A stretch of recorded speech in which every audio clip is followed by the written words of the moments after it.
First thing first, there is a need for the development of school curriculum and syllabus in order to address the purpose and objectives of social science education. At the outset, our journey began with a deep engagement in understanding the National Curriculum Framework for School Education. This foundational experience proved invaluable as we work collaboratively to draft our state curriculum framework specifically focused on social science education.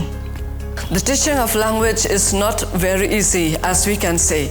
It always depends on the teacher, because the teacher has to display the skills that she has on the language. So based on the skills of teaching of language, the national curriculum of 2005, which had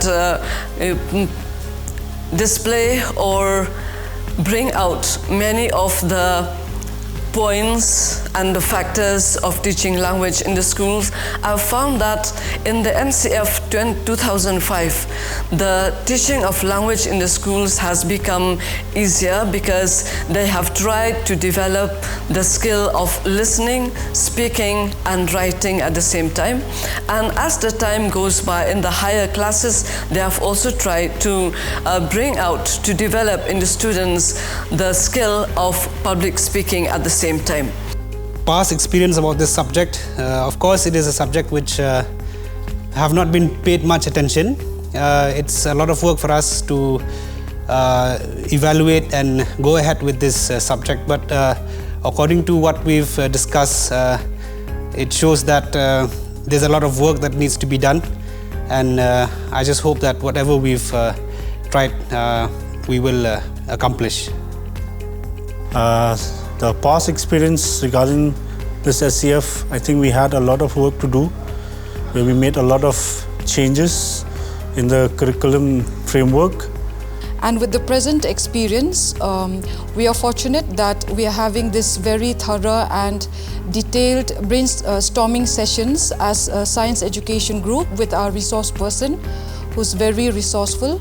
And we've learned many things about the National Curriculum Framework for School Education. And also we have a fairly good representation from school teachers from the middle school, the secondary school and higher secondary section. We also have representation from the CTEs, the diets and from DERT. Talking about the present curriculum, which I am also involving now in the state curriculum framework, I find that there is more scope for the students to learn the language. We are trying now to enhance more skills for the students in listening, in speaking, in writing, and also in many other forms according to the passage of time. And then at the same time, I've also seen that in this new curriculum that we are going to develop now, we are also trying to bring about new strategies for the teachers, how to teach in the foundational stage as well as in the preparatory stage, in the secondary stage, and so on. We talk about the aims and curricular areas of the SCF, school stages, learning standard, and having the background of knowledge of the section which is given in part A of the document, we move to the phase 2 where we focus on the curricular areas of maths education. We had a discussion on the curricular aim, values, disposition, capacities, etc., and how these can be achieved through and realized through maths education. So we have included some of the materials that are available from our community and integrate this form of art in mathematics education. We first had a thorough understanding about the National Curriculum Framework, where we look into the details of every parts, and then we specifically work with mathematics education as we are from the maths group. And in that, we look at the 4 stages in a proper manner, that is the foundational stage, preparatory stage, secondary and middle stage. So after that, we started thinking of using adapt method or the adopt wherever we need it. And wherever we adapted, basically we tried to add up examples. We use the same content which was there, but we try to add up examples so that it will be a clear for teachers and students and people, the person who will be making the books or syllabus, so that what kind of things can be added up which will be relevant with the state. Who are from different institutions, schools and universities, and we've had a lot of discussions to this subject and how we can implement all the things that we've gotten to reevaluate. And I think with all the minds that have come together and rethink about all this, we believe that we can do something good for the future. Presently, we are working on all those changes where we have divided the work according to the discussions we had in the past, where each member has beautifully carried out their work and we're still working on it right now. So the brainstorming session was really fruitful, and everyone has been able to contribute their point of views regarding science education in the state.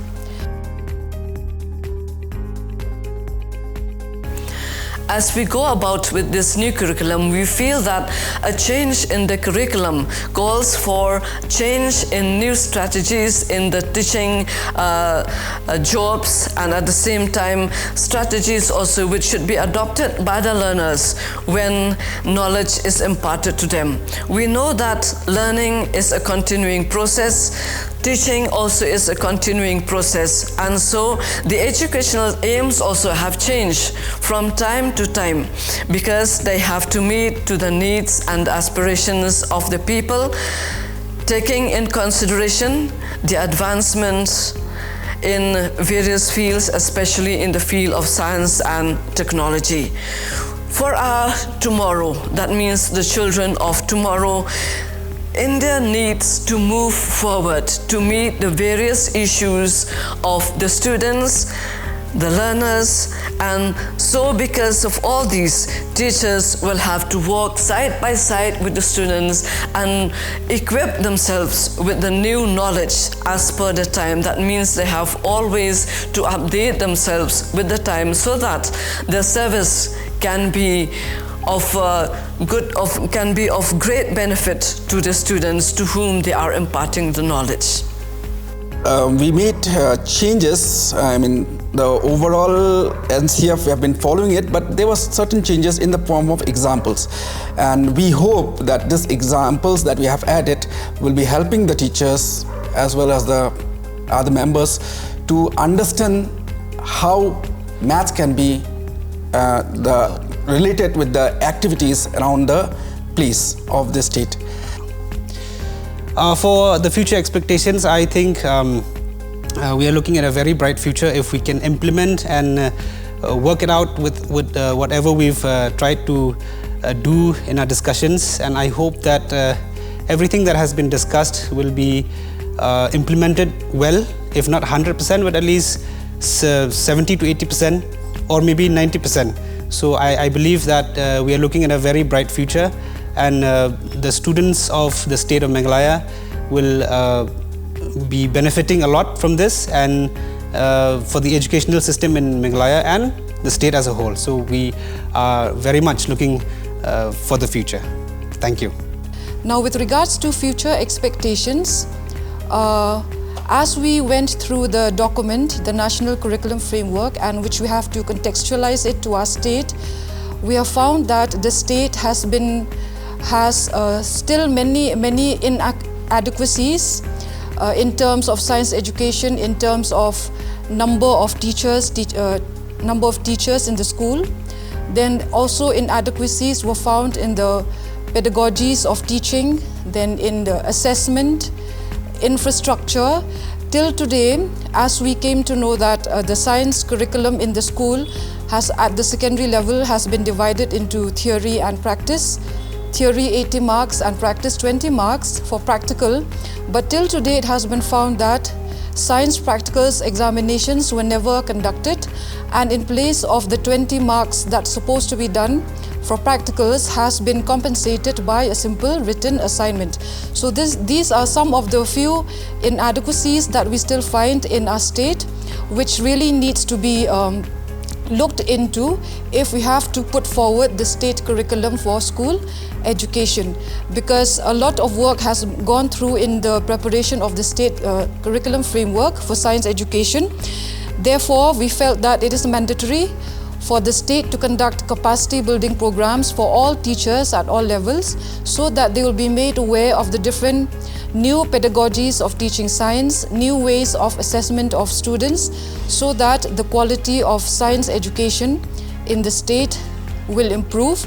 And this also include improvement in terms of funding, in terms of infrastructure, and in terms of resources. Otherwise, this whole exercise being carried out by DRT for these 3 phases will be a wasteful exercise. Thank you.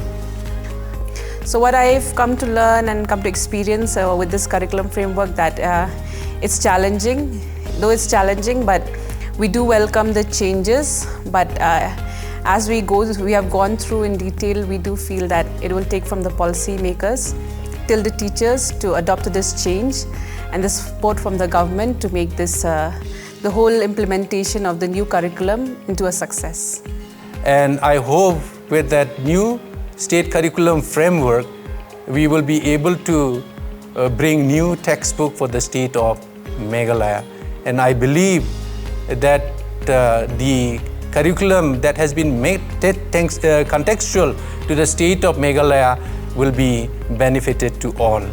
And the future, I hope all this hard work will really contribute to the education curriculum, where physical education will be considered as one of the major subjects in the schools, in all the schools. Thank you.